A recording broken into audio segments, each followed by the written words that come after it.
Good morning, everybody. My, oh my, it's been a very active Monday morning in so many ways. So I'm going to catch you up with some stuff that I've experienced over the weekend and kind of what's going on in the market right now, what we should be anticipating, what we should be thinking about, what we should be worried about.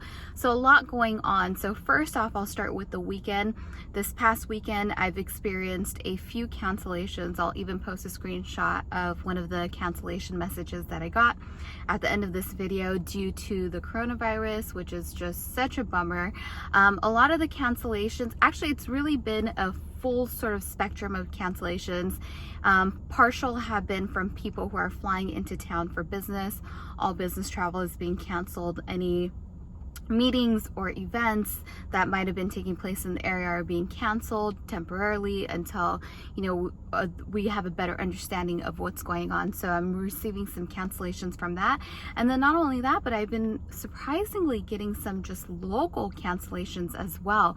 Just people in the area who maybe want to try out one of the cars and just stay local, experience Turo or whatever it might be that they have going on, also canceling, which was this last booking. It was a 1-week rental for my BMW X4, so I got a cancellation there. So really such a bummer. Definitely feeling the effects of what's going on the Turo business. So if you've experienced a slowdown in the last week, or at least since the start of this month, I've definitely been experiencing that as well. Let me know if you guys are experiencing that. I know I've gotten a few messages already from people telling me that they're kind of seeing the same thing. So kind of scary stuff. And again, just in my opinion, from people that I've talked to some doctors, I've talked to other business owners, and just research that I've done on my own, I think it's going to be at least a good 2 months of feeling the effects of this. I think right now, if we're looking at sort of a bell curve, we're on our way up, and it hasn't really peaked of how bad this really is, and hopefully it's not that bad, but I feel like we're still in progression upwards before we hit that peak and then kind of make our way back down. Now, along with that, we've seen a major shift in the stock market today as well.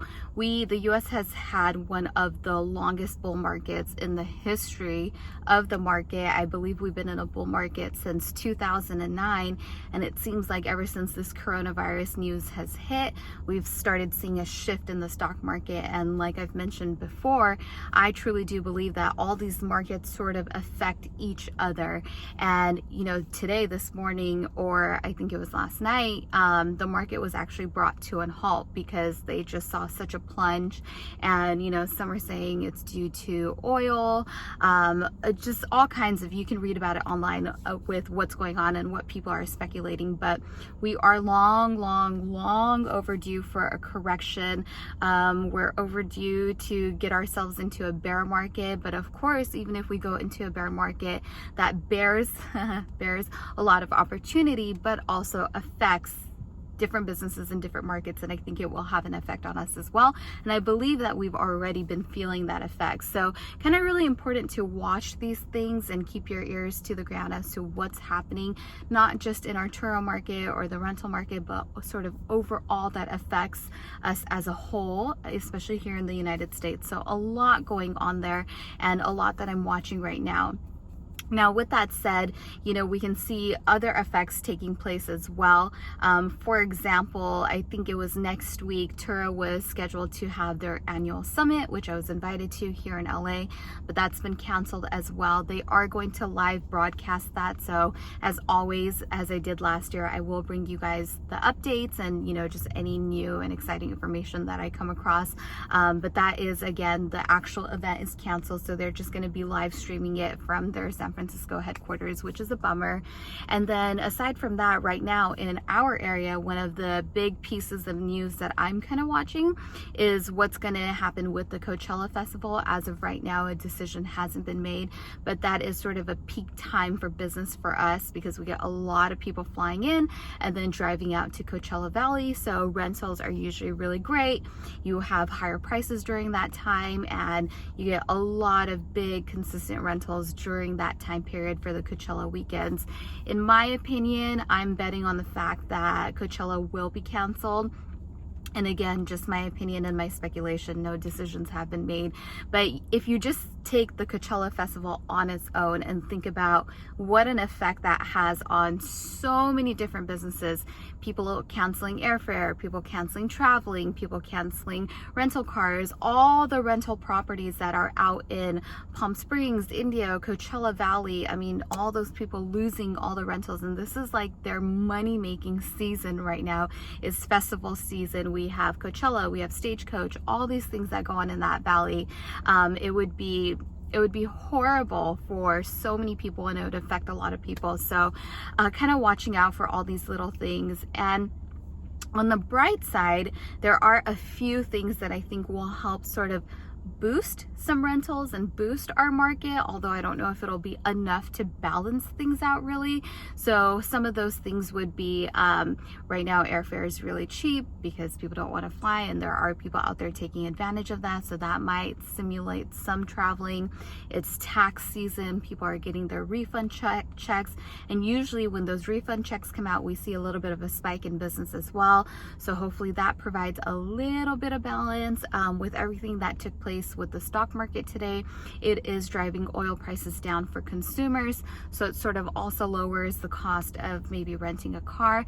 So we have sort of these little things that are going on that could kind of help with a little upward momentum in the marketplace, but again, we have some major factors kind of pushing it back down. But you know, it's better to have at least a few of these things to help push the market up versus not having anything here and just everything being pushed downwards.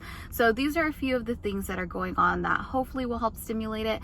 Not only that, but usually going into March, April, May, we start seeing an upward shift in the market as well, in the rental market with Turo. So hopefully, given that we're in a pretty good time of the year, and then with these other factors, we can see somewhat of a balance going on in the market. But nonetheless, I think with everything that's going on, and it's kind of unprecedented, and it's like, you know, we talked about, it's an extenuating circumstance, something that could not have been anticipated. You really need to be prepared for anything that can happen. So that's really the mindset that I'm in. I want to take a very proactive approach towards what may or may not happen in the next couple months. Let's just say the business tanks, and for whatever reason your area gets affected, and you know, people are ordered to kind of stay indoors and not really go out too much. If that happens, that could be super detrimental to the business. So you really need to be prepared for that. So what are some things that you can do? Well, one, while we are not in that mode yet, you really want to hustle hard. Watch your listings, watch your pricing, take the bookings that you can get while you can get them, right? You don't want to lose out on sales. Don't procrastinate on answering messages. If you have people in, you want to make sure that you get back to them. So you want to take the bookings as they come, because in case we ever enter into a time where your area becomes affected by this and you can't take in any bookings, hopefully by putting in the work now, it will kind of ease any troubles later on. You want to be mindful of your revenue, of your profits, how you're spending money right now, just to make sure that in case of an emergency, you are prepared and you can manage any expenses that you have. And then not only that, I'm a big believer when times are down, that's when you have to increase your productivity and your efficiency like 100-fold. You need to do everything and anything possible to maximize your, sorry, got a phone call in between. So you want to make sure that you're doing everything that you possibly can do to maximize value, to offer the most value in the market, and just make sure you are on top of your game. Productivity and efficiency needs to increase a million-fold when it's hard times, because that's the only way that you can stay alive and that you can compete in the event that this really goes south and things end up being bad. And regardless, let's just say things don't go bad and everything works itself out, and maybe we have a 2-month period where things are really not so hot. These efforts never go to waste. It's still going to boost your business regardless and have a positive effect on it. So you really want to take that sort of proactive approach and not just kind of procrastinate and not think about it and just wait for things to happen with you. And then basically choices are going to be made for you, and you're not going to be able to make a decision that could influence the outcome of what your business might be or what it might look like. So you don't want to get yourself stuck in that type of position. And yes, a lot of this is preemptive, but this is how I'm thinking right now. I really want to be proactive and think out maybe, 3 to 4 months right now and just be prepared for anything that could happen, worst case scenario. So on that note, that was a little bit of market news that I want to share with you guys. Of course, this is all something that I will be watching very closely and bringing you guys updates and sharing my opinions and observations on what's going on. But hopefully some of these notes are helpful for you guys and allows you guys to take a proactive approach with your Turo cars. Also, one last final thought. I think when we also experience a slowdown in the overall market in the US, one of the things that could also happen is that it could stimulate a lot of people joining the platform. So I think when times like this happen, if people are finding it harder to find jobs, or maybe they're get laid off or something like that, they're looking for these extra avenues of income where marketplaces like Turo and Uber really become attractive for people like this. So if things do go bad, we could see a large influx of people coming into the market, which would create more competition, which is always a great thing. But that also means that you need to stay on your toes and really provide a good service and great value to our renters so that you stay on top of the market food chain. So that new people coming in don't edge you out. Okay, I think that's it. That was my final thought for this conversation. And as always, do send me your questions and comments and let me know what you guys are experiencing in sort of this tumultuous climate that we have going on. I would love to hear kind of what's going on in your neck of the woods. What area are you in, and what are you experiencing with your Turo business or anything else that you might have your hands in? And on that note, I'm going to call it morning for now, and I'll be back with you guys soon. My name is Saimah. This is Saimah's Experience, and if you like this channel, please be sure to subscribe. I'm trying to get to 10,000 subscribers so that I can get access to YouTube stories and share more of my day-to-day Turo journey with you guys. All right, guys, thanks for watching. Have a great rest of your day. Bye.